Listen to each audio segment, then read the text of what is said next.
हमारे जीवन में मित्र और शत्रु बड़ा महत्व रखते हैं।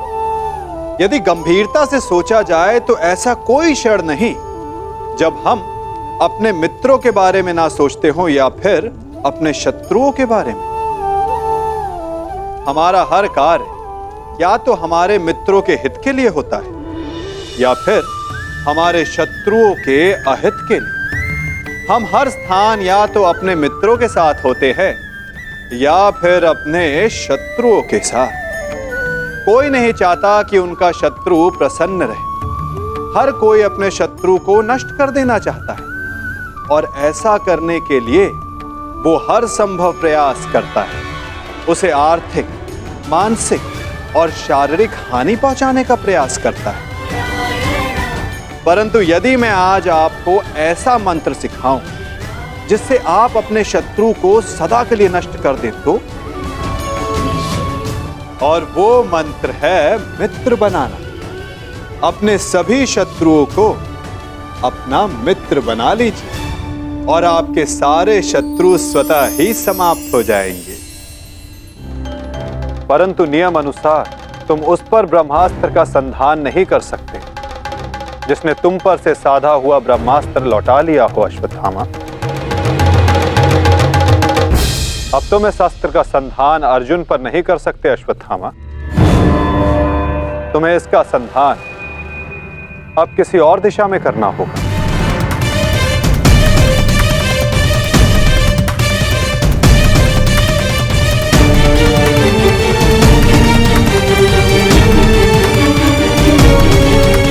वासुदेव, इस युद्ध में हमारे नाश का कारण केवल आप हैं। आप महामहिम भीष्म से लेकर मेरे पिताश्री की मृत्यु तक, कर्ण के वध से लेकर मित्र दुर्योधन की पराजय तक, इन सब का कारण केवल आप हैं। केवल आप। तो क्यों ना इस ब्रह्मास्त्र का संधान मैं आपके ऊपर कर दूं और अपना और अपने पक्ष का प्रतिशोध लूं।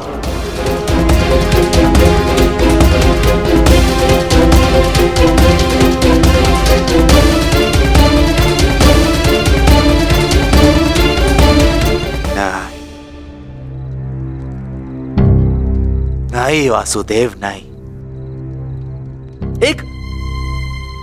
एक साधारण से ग्वाले पर मैं अगर ब्रह्मास्त्र का संधान करूंगा तो ये ब्रह्मास्त्र का अपमान होगा। वासुदेव, तुम्हें तो इस महाविनाश की ग्लानि से ही मर जाना चाहिए। तुम पर संधान करने से क्या लाभ?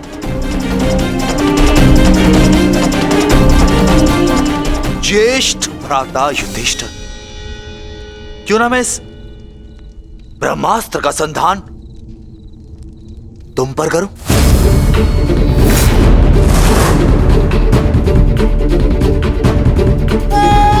विराजा समाप्त, अर्थात युद्ध समाप्त।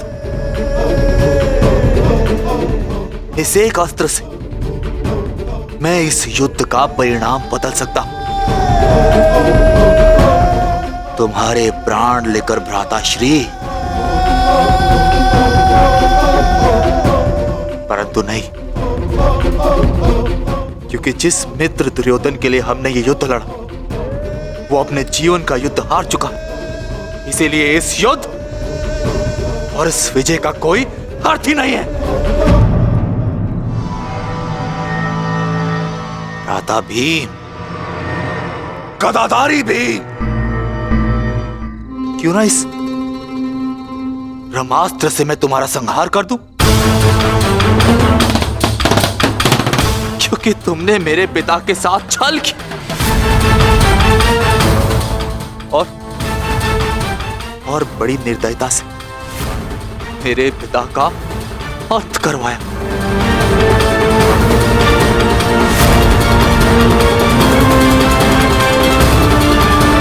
परंतु नहीं।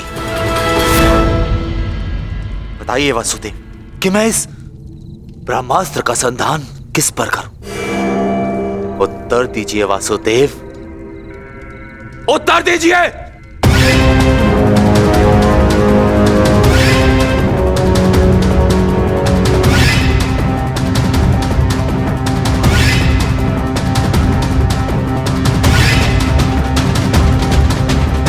संधान करूंगा, परंतु उस पर जिस पर संधान करने से मेरा वचन पूरा होगा, जो मैंने अपने मित्र दुर्योधन और अपने पिता की जल्दी देह के समक्ष दिया कि मैं पांडवों के संपूर्ण वंश का विनाश करूंगा।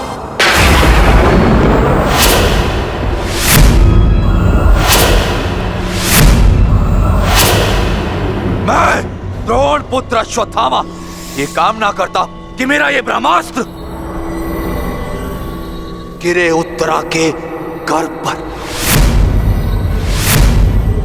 जहां पांडवों के वंश का अंतिम बीज पल रहा है। अश्वत्थामा!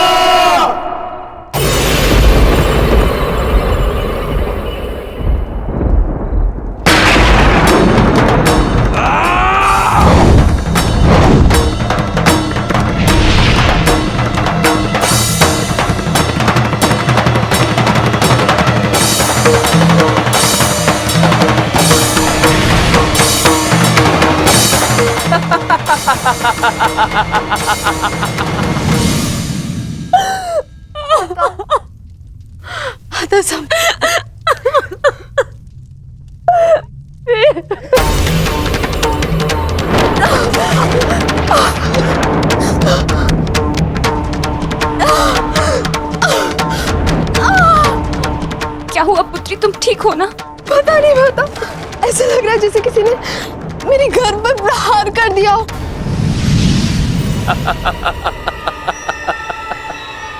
पांडवों के वंश का विनाश। अश्वत्थामा! ठहरो पांडवों, आज तुमने एक ब्राह्मण होने का धर्म त्याग दिया है। अश्वत्थामा,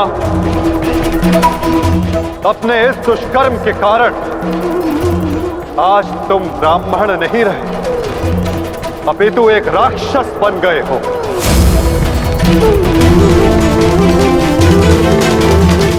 आज तुम्हें वो दंड दिया जाएगा जो एक राक्षस को दिया जाता है। तुम्हें अपने दुष्कर्मों का परिणाम भुगतना होगा अश्वत्थामा। परंतु माता, उत्तरा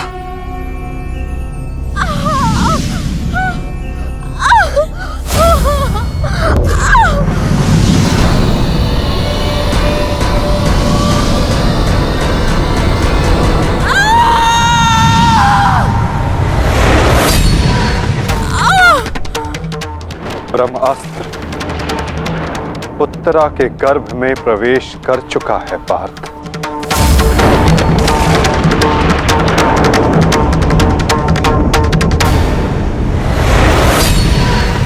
नहीं माता, ब्रह्मास्त्र का प्रहार कभी व्यर्थ नहीं जाता पार्थ, और उत्तरा की कोख में पल रहे नवजीवन के प्राणों पर यदि कोई संकट आया तो ये संकट केवल उसके प्राणों पर नहीं, उसके भविष्य पर नहीं, अपितु समस्त संसार के भविष्य पर आएगा पार्थ।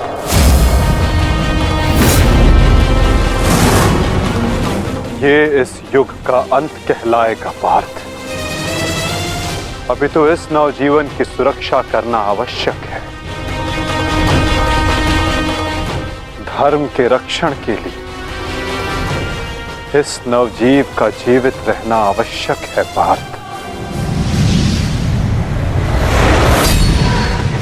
माता रक्षा कीजिए, मेरी संतान पे कोई संकट आ रहा है। माता रक्षा कीजिए, रक्षा कीजिए। कुछ कीजिए माता, वैसा अनर्थ मत होने दीजिए।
अभी ये बालक सुरक्षित है।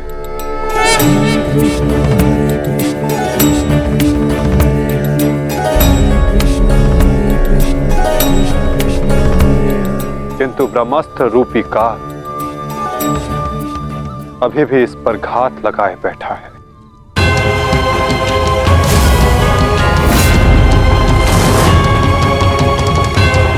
इसलिए मैं स्वयं इस बालक की सुरक्षा और इसका मार्गदर्शन करूंगा।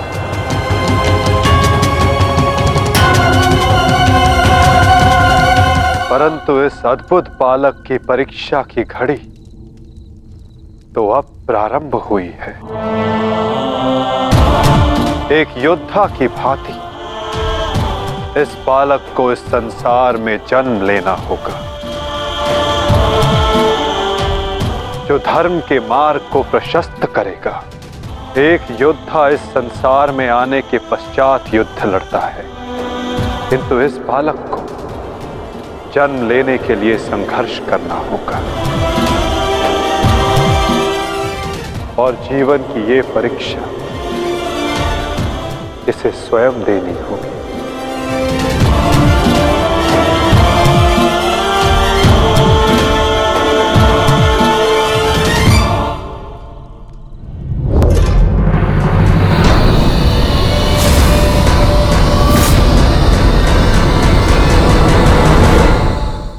तुमने सीमा पार कर दिया अश्वत्थामा।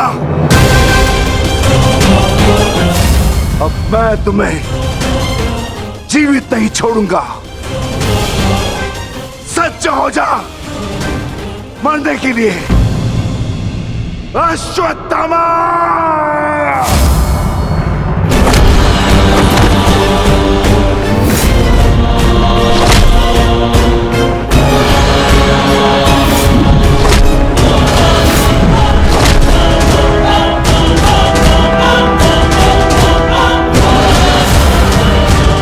ठहरो विकोदर।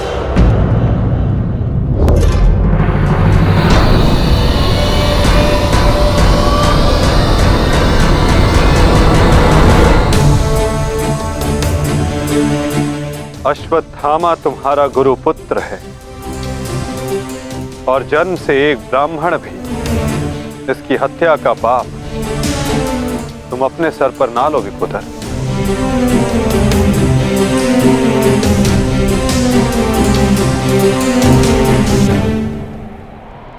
किंतु माधव, इसने जो किया है वो क्षमा के योग्य नहीं। अवश्य पार्थ, अश्वत्थामा ने जो किया वो क्षमा के योग्य नहीं है। अश्वत्थामा को दंड अवश्य मिलेगा,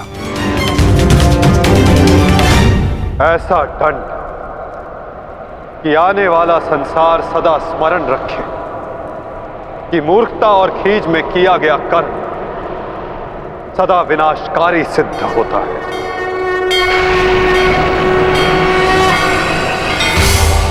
पार्थ,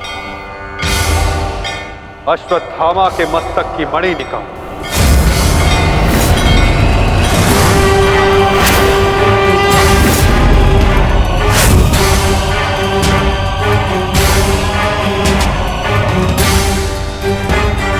नहीं वासुदेव, आप ऐसा नहीं कर सकते।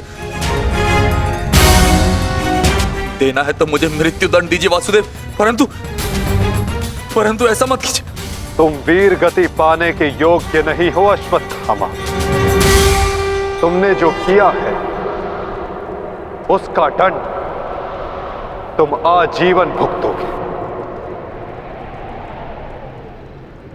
पार्थ,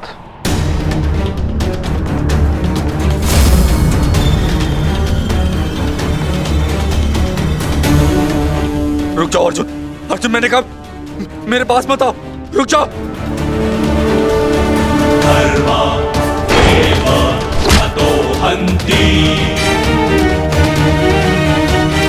धर्मो रक्षति रक्षितः तस्मात् धर्मो न हन्त्यो मानो धर्मो हतो बधिः।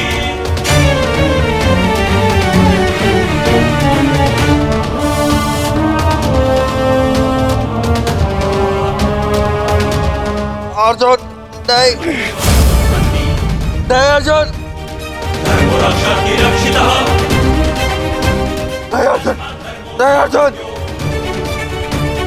मानधर्मो हतो अर्जुन नहीं नहीं अर्जुन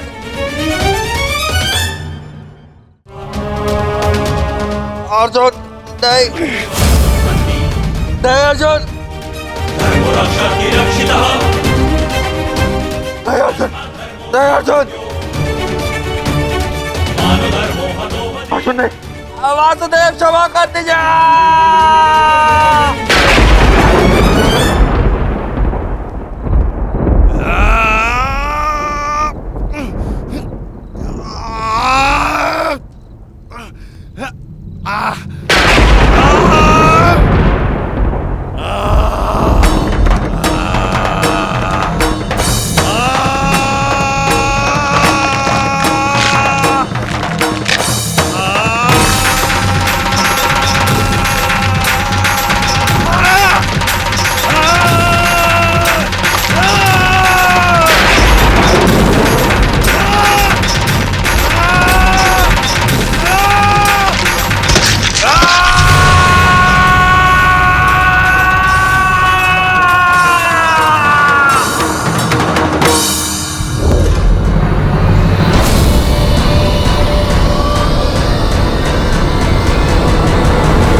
मैं तुम्हें श्राप देता हूं अश्वत्थामा, तुम्हारे ये घाव कभी नहीं भरेंगे। तुम चीरकाल तक आजीवन ऐसे सड़ते रहोगे।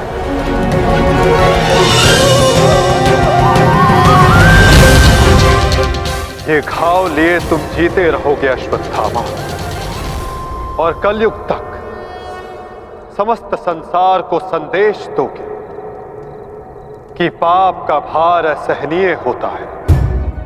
नहीं नहीं नहीं नहीं नहीं वासुदेव वासुदेव मुझे क्षमा कर दीजिए, मुझे मृत्यु दे दीजिए वासुदेव, परंतु ऐसा मत कीजिए। नहीं गुरुपुत्र, अब से तुम्हारा जीवन ही तुम्हारा दंड है।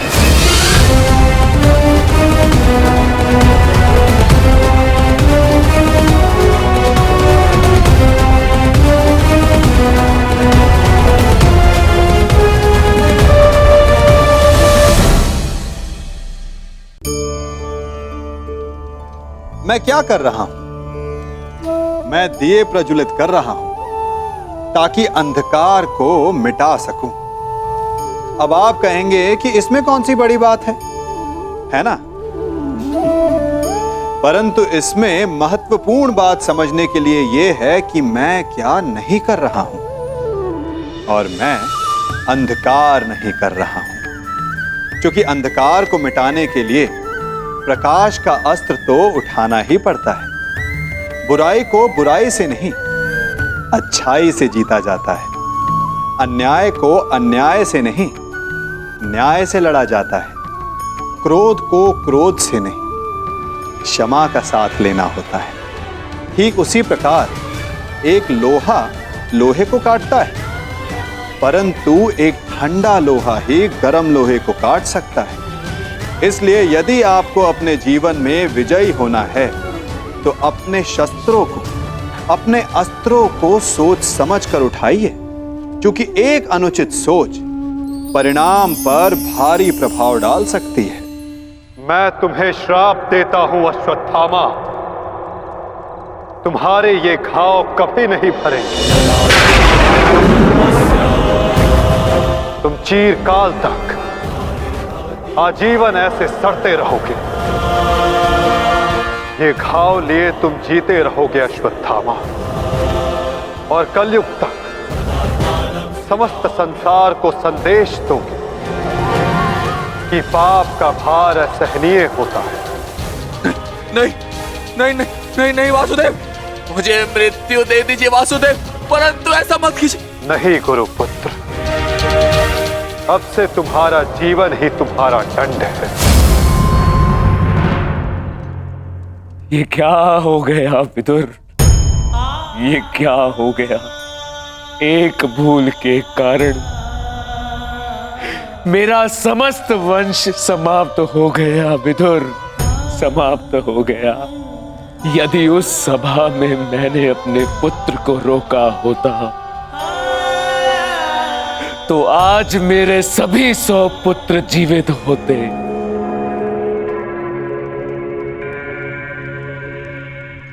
किंतु अब समय आ गया है पश्चाताप करने का। जाओ विदुर और पांडवों को जाकर संदेश दो कि वो आकर अपना राज्य ग्रहण करें, और भीम से कहना कि वो मेरी सभा में आने से पूर्व वो मेरे समक्ष आए। मैं उस वीर से मिलना चाहता हूं जिसने अपनी प्रतिज्ञा पूर्ण करने हेतु मेरे 100 पुत्रों को काल की गाल में डाल दिया। जाओ विदुर, जाओ।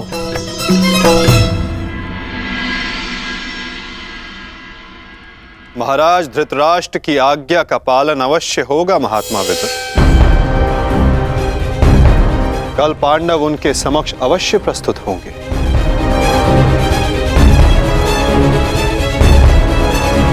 और विकोदर भीम भी।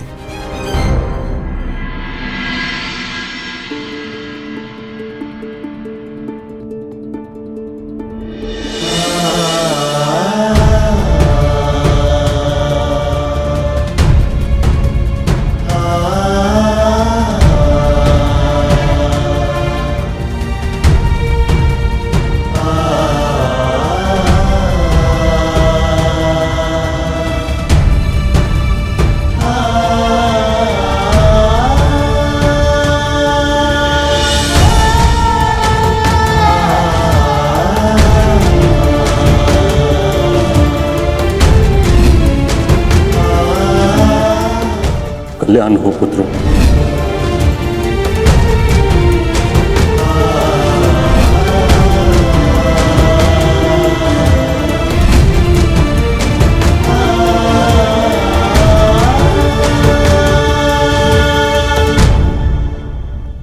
धर्मराज, समय की गति सर्प के समान होती है। वो स्वयं चला जाता है परंतु अपने चिन्ह छोड़ जाता है। ज्ञानी पुरुष बीती से सीख लेकर आगे बढ़ जाते हैं। भूतकाल का स्मरण करके वो अपने वर्तमान और भविष्य को समाप्त नहीं करते। अब समय आ गया है अपना अधिकार लेने और प्रजा को उसका अधिकार दिलाने का। धर्मराज, तुम धर्म युद्ध जीत चुके हो, अब धर्म की स्थापना करो। धर्मराज, आगे बढ़ो।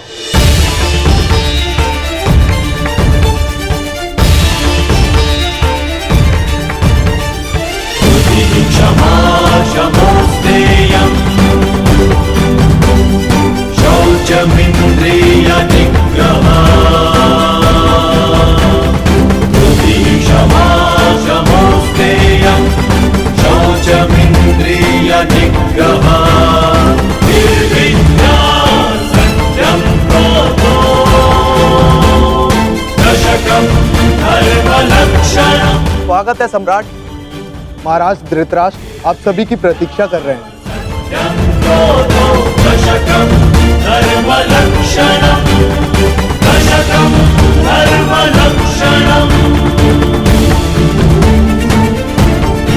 ठहरो सैनिक।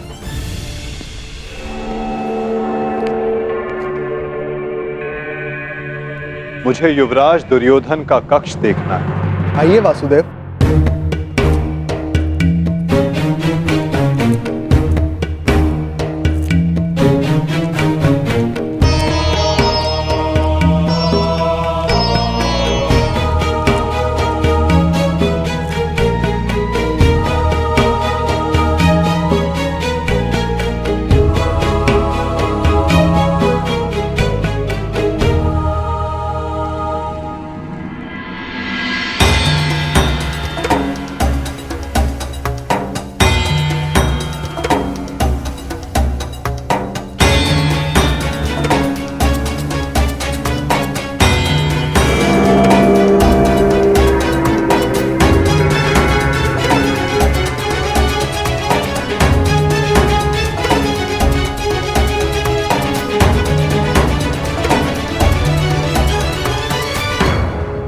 इस लो प्रतिमा का उपयोग युवराज अपने युद्ध अभ्यास के लिए किया करते थे।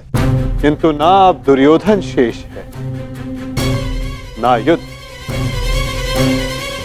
अब इस प्रतिमा का स्थान बदलने का समय आ गया है।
ये वही सभा है जो भारत के सबसे वीर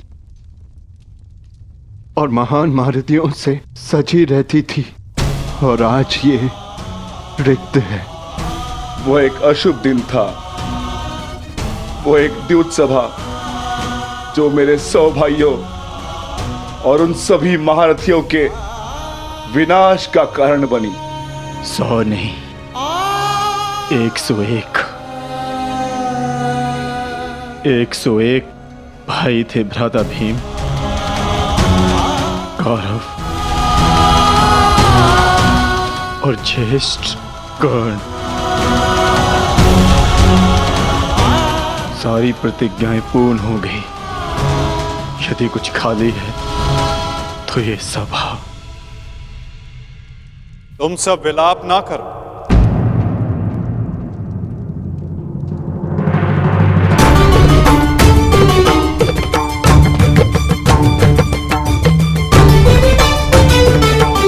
तुम सब ने धर्म के लिए युद्ध लड़ा, ऐसा कुछ नहीं किया जिसके कारण तुम्हें पश्चाताप अनुभव हो। ठीक कहा वासुदेव।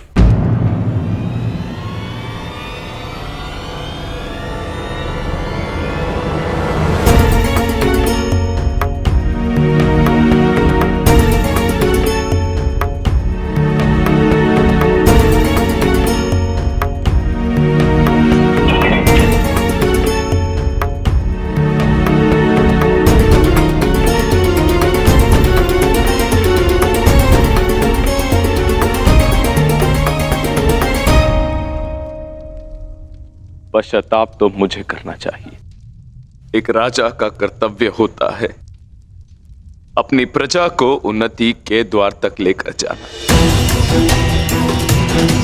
और एक पिता का कर्तव्य होता है अपनी संतान को धर्म के मार्ग पर ले जाना। परंतु मैं दोनों में से एक भी कर्तव्य का निर्वाह उचित रूप से ना कर सका। यदि आज ये सभा रिक्त है तो उसका कारण मैं ही हूं वासुदेव। भीम, तुमने मेरे 100 पुत्रों का वध किया है, किंतु अब मुझे तुम्हारे भीतर अपने वो 100 पुत्र अनुभव होते हैं। पुत्र, एक बार केवल एक बार एक अभागे पिता के आलिंगन में आ जाओ। मुझे ऐसा लगेगा कि मैंने अपने सभी पुत्रों को अपने आलिंगन से लगा लिया है।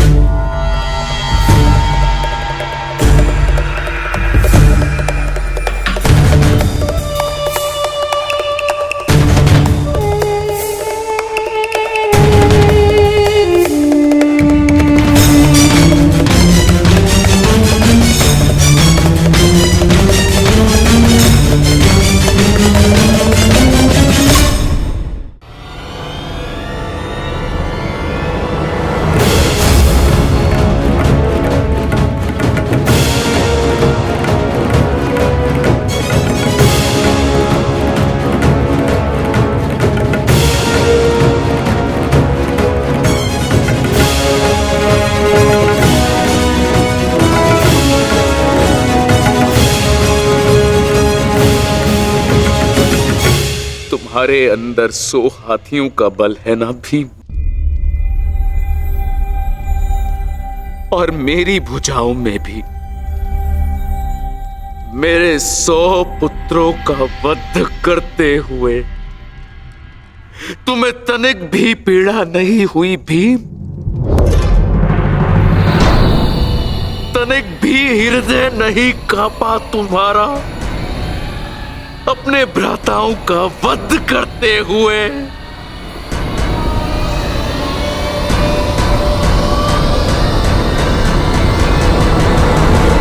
दुर्योधन,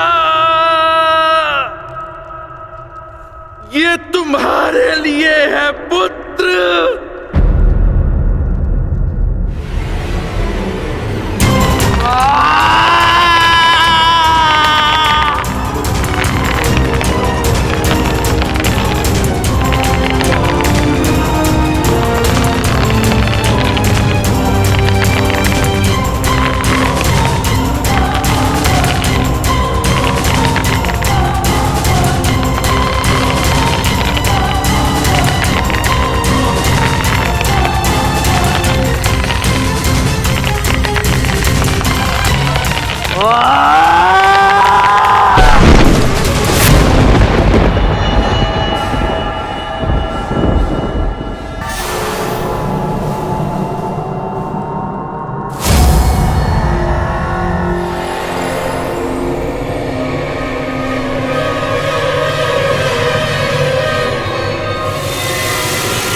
ये तुम्हारा अंत है भीम, अंत है, अंत है, अंत है।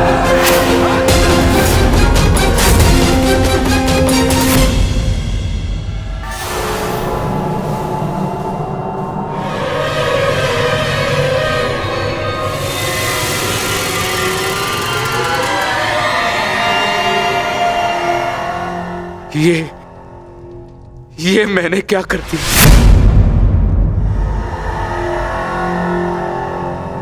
मैं भी पुत्र हंता हो गया। ये मैंने क्या कर दिया देव? भ्राता पांडु, मुझे क्षमा कर देना भ्राता पांडु।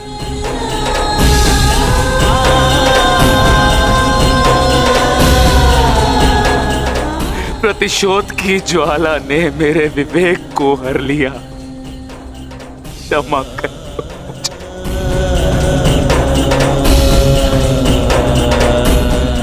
पुत्र भीम,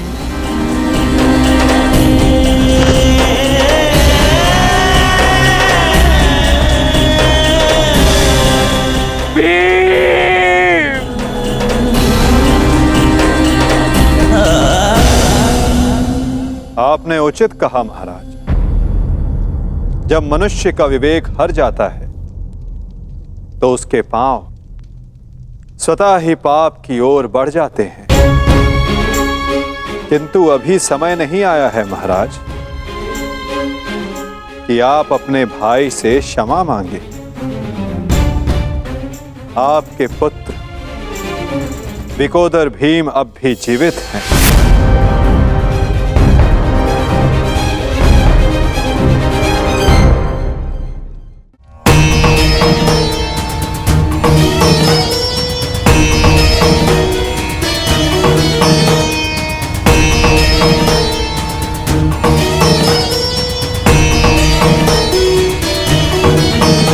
एक विवेकहीन निर्णय ने द्यूत रचा, दूसरे विवेकहीन हठ ने पांचाली का चीर हरण किया। ये विवेकहीनता ही तो थी महाराज जो महाभारत का बीज बना। नारायणं नमस्कृत्य नरं चैव नरोत्तमं प्रतिशोध की अग्नि शत्रु से पूर्व स्वयं को जलाती है। व्यासं अपने मन को शांत कीजिए। आप अभी पुत्रहीन नहीं हुए हैं। आपके 5 पुत्र सरस्वती अभी जीवित हैं। ततो जयमुदीरये।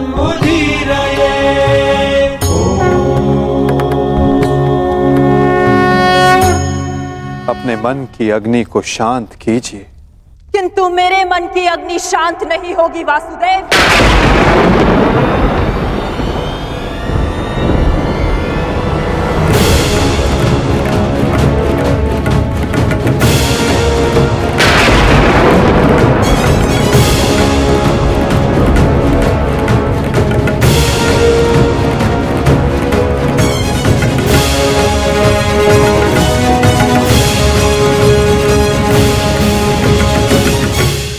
छल से मेरे सभी पुत्रों को मरवा डाला वासुदेव।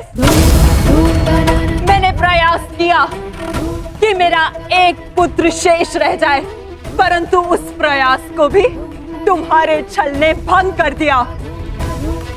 श्री बलराम को भी अपने कपट में उलझाकर मौन करवा दिया तुमने, परंतु इस माता की ममता अब मौन नहीं रह सकती। तुम्हारे छल से मेरे कुल का नाश हुआ है वासुदेव।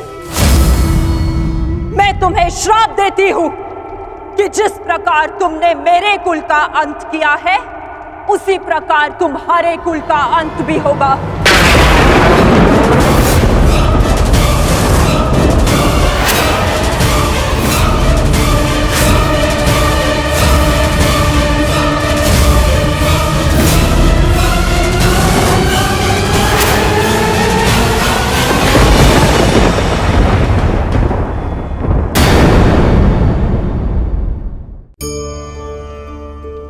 आप सब सोच रहे होंगे कि ये क्या मैं करने लगा। मैं इस पौधे को जड़ से उखाड़ रहा हूं। आश्चर्य हो रहा है ना कि एक पौधे को उखाड़ना या काटना ना केवल एक अपराध है अपितु पाप भी है। तो फिर मुझे ऐसा करने की क्या आवश्यकता पड़ गई? क्योंकि कई बार विनाश ही सृजन तक पहुंचाता है। यदि नया भवन बनाना हो तो पुराने भवन को गिराना पड़ता है। व्यवस्था को परिवर्तित करने के लिए क्रांति लानी पड़ती है। और उसी प्रकार यदि किसी वृक्ष या किसी पौधे की जड़ों में घुन लग जाए या उसका मूल सड़ जाए तो उसे जड़ से उखाड़ देना ही श्रेयस्कर होता है, ताकि उस स्थल पर नए पौधे उपज सके। युद्ध करना पर्याय नहीं, परंतु कभी कभी शांति के लिए युद्ध करना आवश्यक हो जाता है। मैं तुम्हें श्राप देती हूं कि जिस प्रकार तुमने मेरे कुल का अंत किया है, उसी प्रकार तुम्हारे कुल का अंत भी होगा।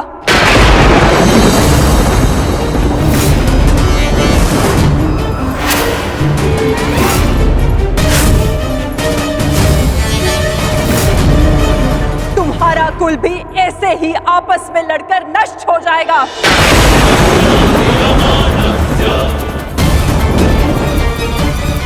मैं भाग्यशाली हूँ कि मेरे नेत्रों पर पट्टी बंधी है और मैं ये सब नहीं देख पाई, परंतु तुम ये महाविनाश अवश्य देखोगे। तुम स्वयं अपने कुल के महाविनाश का प्रारंभ करोगे वासुदेव।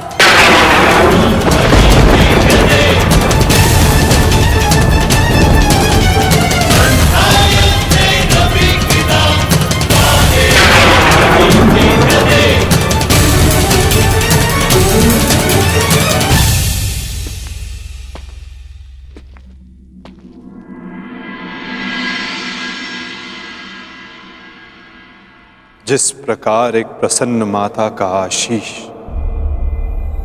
संसार में कोई नहीं रोक सकता, उसी प्रकार एक दुखद माता का श्राप संसार में कोई नहीं टाल सकता।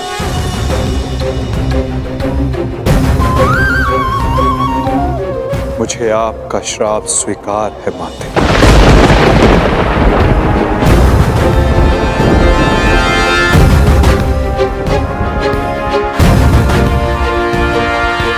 किंतु क्या आपको ज्ञात है कि इस युद्ध का सत्य क्या है? क्या आप जानती हैं कि इस महाविनाश, इस महायुद्ध का वास्तविक रूप क्या है?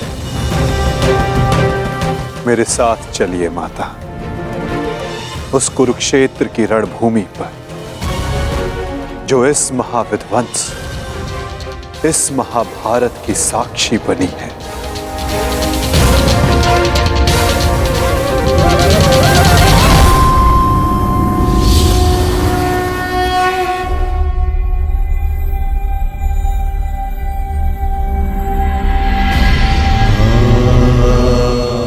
ये दुर्गंध कैसी वासुदेव? ये दुर्गंध उन वीरों के शवों की है जिन्होंने इस महायुद्ध में अपना बलिदान दिया है माता, परंतु जिन्हें अंतिम संस्कार का अवसर भी न मिला। ये दुर्गंध यहाँ हुए भीषण संहार के एक एक क्षण का अनुभव करा रही है मुझे। तुमने छल से मेरे एक एक पुत्र का वध कराया है वासुदेव। अपने दिए गए श्राप पे मुझे कतई भी पश्चाताप नहीं है। इस युद्ध से किसी को कुछ प्राप्त नहीं हुआ। ये युद्ध सबके लिए दुर्भाग्य ही साबित हुआ है और तुम्हारे लिए भी ये दुर्भाग्य ही साबित होगा। और आज मेरे श्राप के रूप में तुम भी उस युद्ध से दुर्भाग्य ही लेकर जाओगे। जब आप मुझे अपराधी मान ही चुकी हैं, जब आप मुझे दंड दे ही चुकी हैं, तो आप मेरा कोई स्पष्टीकरण भी स्वीकार नहीं करेंगी माता।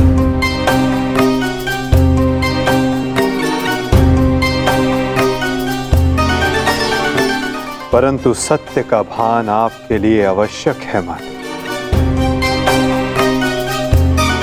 जिनकी दृष्टि से इस महायुद्ध का कोई भी क्षण, कोई भी छल अनदेखा नहीं गया है माते। अब वीर बारबरी आपको सत्य का भान करवाएंगे।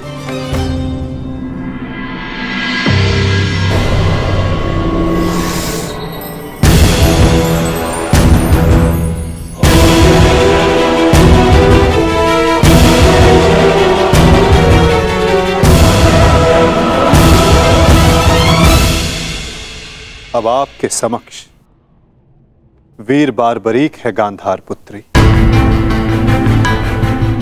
जो आपके पौत्र भी हैं, जो इस युद्ध के एकमात्र दर्शक हैं।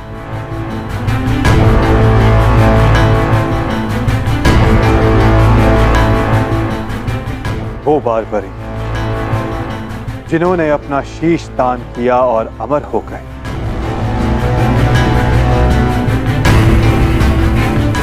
अब वही आपको सत्य का ज्ञान करवाएंगे।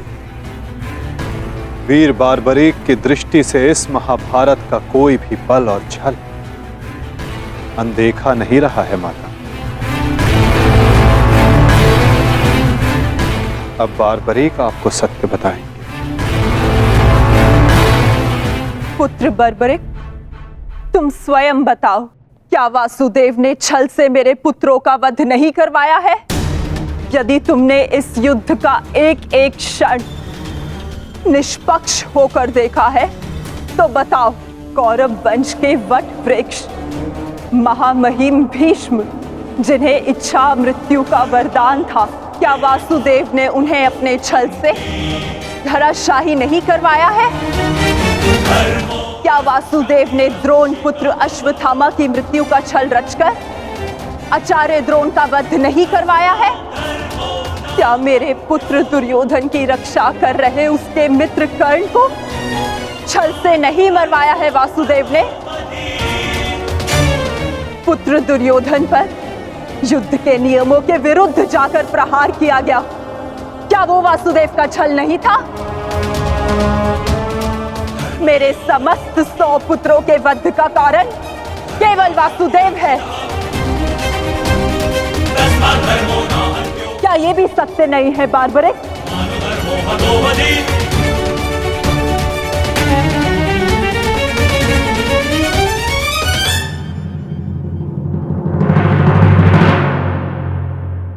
मैं आपसे सहमत हूं माते। ये सब स्वयं वासुदेव ने करवाया।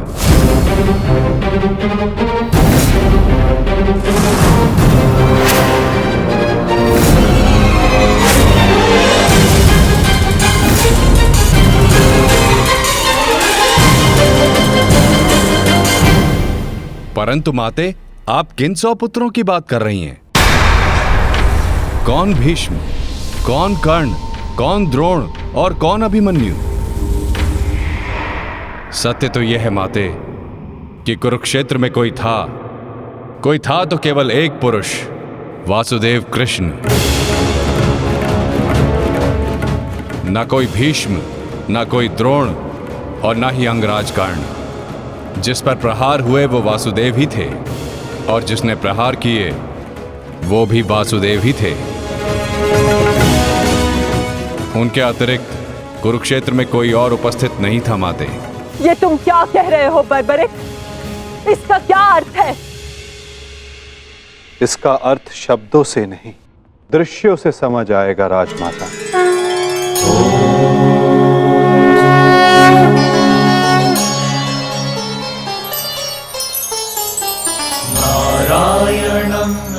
इस युद्ध के प्रारंभ से अंत तक हर प्रहार मैंने किया और हर प्रहार मैंने ही सहा।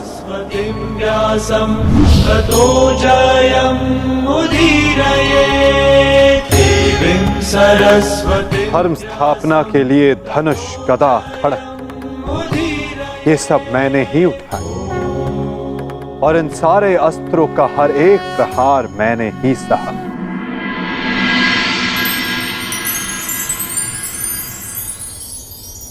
बाण चलाने वाला मैं ही था।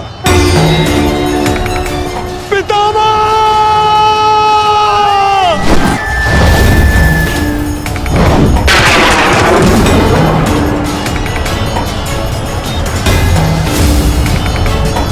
और उस बाण को अपने शरीर पर लेने वाला भी मैं ही था।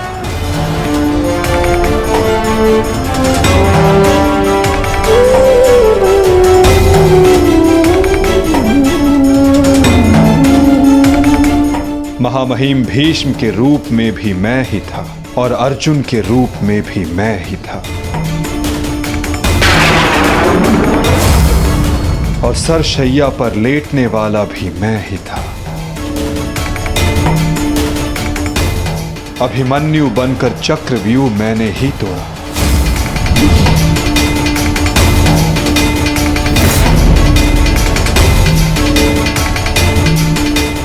वापस आओ अभिमन्यु, लौट आओ, व्यूह में प्रवेश मत करो। विश्वास कीजिए दात्री, मैं इस चक्रव्यूह को तोड़ सकता हूं और यदि मेरा सर कट भी जाए तब भी आपका सर गर्व से उठा रहेगा। और उस दिन मुझे ही घेर कर मारा गया।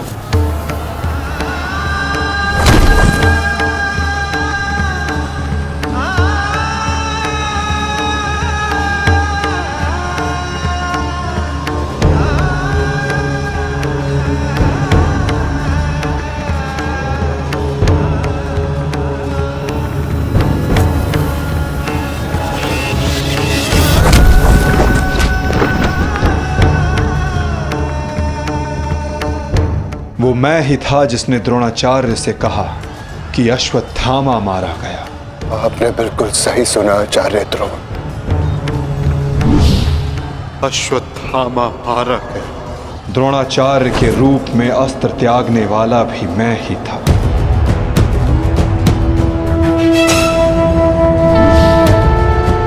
परंतु वो एक मनुष्य नहीं,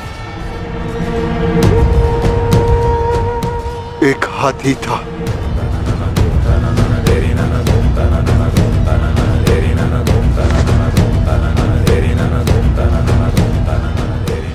अश्वत्थामा! और दृष्टद्युम्न बनकर मैंने ही स्वयं पर प्रहार किया।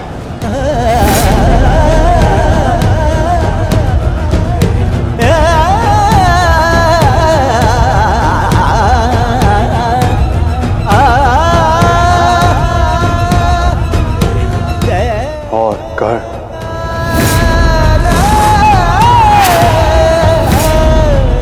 कर्ण के रूप में मैंने ही अपना कवच अपने शरीर से अलग किया।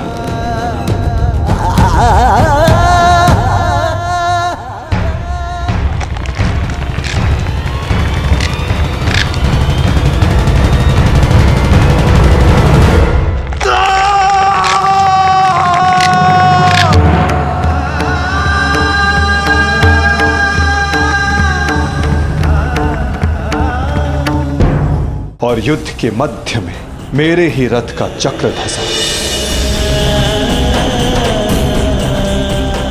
और मेरे ही आदेश पर मैंने ही स्वयं पर अंजलि का अस्त्र चलाया। अंगराज को मुक्त करो पार्थ। अंजलि का अस्त्र का प्रयोग करो।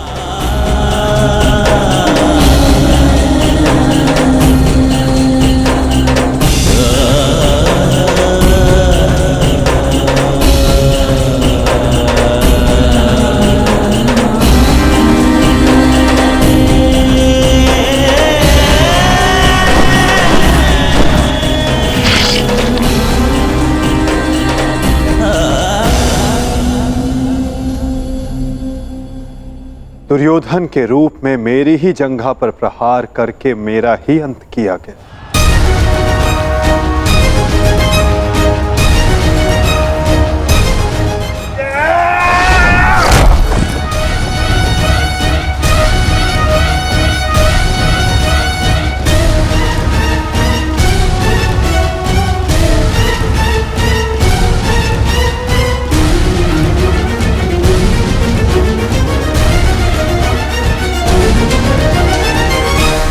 द्रुपद हो या धृष्टद्युम्न, विकोदर भीम हो या अर्जुन, सब में मैं ही था।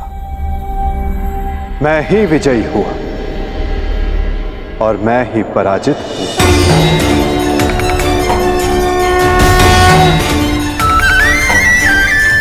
सबसे अधिक प्रहार मैंने की, सबसे अधिक घाव मैंने ही खाया।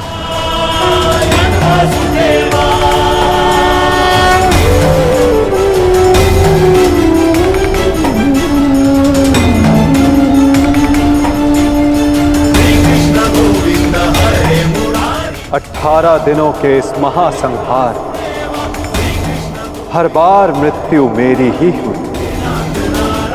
गिरता था जो घायल होकर रणभूमि में वो मैं ही था। अश्वत्थामा के अंगों से रक्त पीप श्वेत बनकर मैं ही युग युगांतर तक भटकूंगा।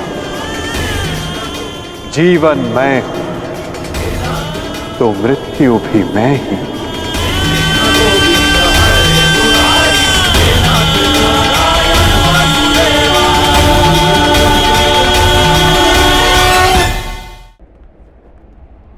श्राप तुम्हारा स्वीकार है माते।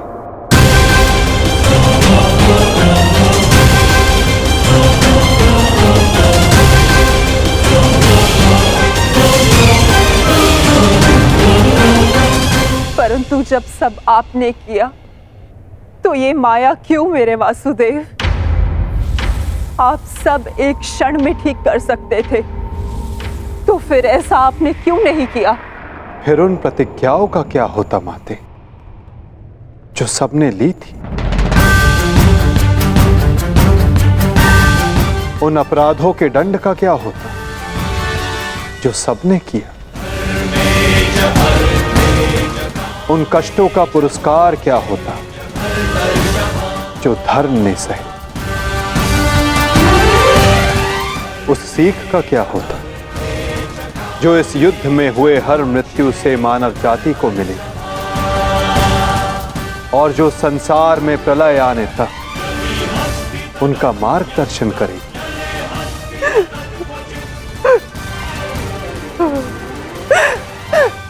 मुझे क्षमा कर दीजिए वासुदेव। मेरा श्राप वापस नहीं लिया जा सकता, परंतु क्षमा अवश्य मांगी जा सकती है वासुदेव। अपने पुत्र मोह में खोकर मैं उचित और अनुचित का भेद भूल गई थी।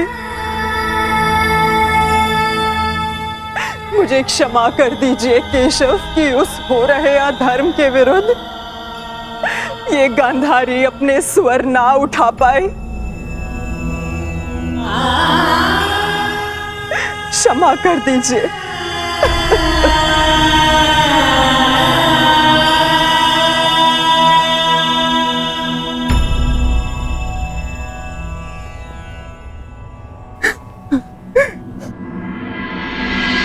नहीं माते, किसी का अंत किसी के श्राप से नहीं होता। यदि किसी का अंत होता है तो स्वयं के पापों से। यदि यदुवंश का अंत होगा तो आपके श्राप से नहीं माते, अपितु स्वयं के पाप कर्मों से।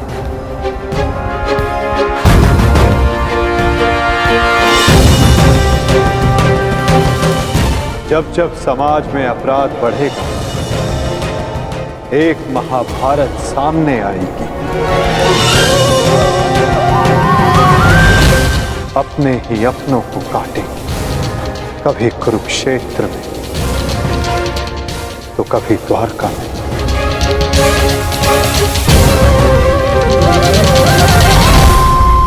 माते,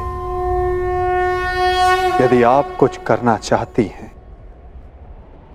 तो अपने मन के इस प्रतिशोध की अग्नि को शांत कीजिए और पांडवों को आशीष दीजिए। युधिष्ठिर का राज्य अभिषेक करवाइए और धर्म स्थापना में आपका ये योगदान और आपका आशीष आवश्यक है माते।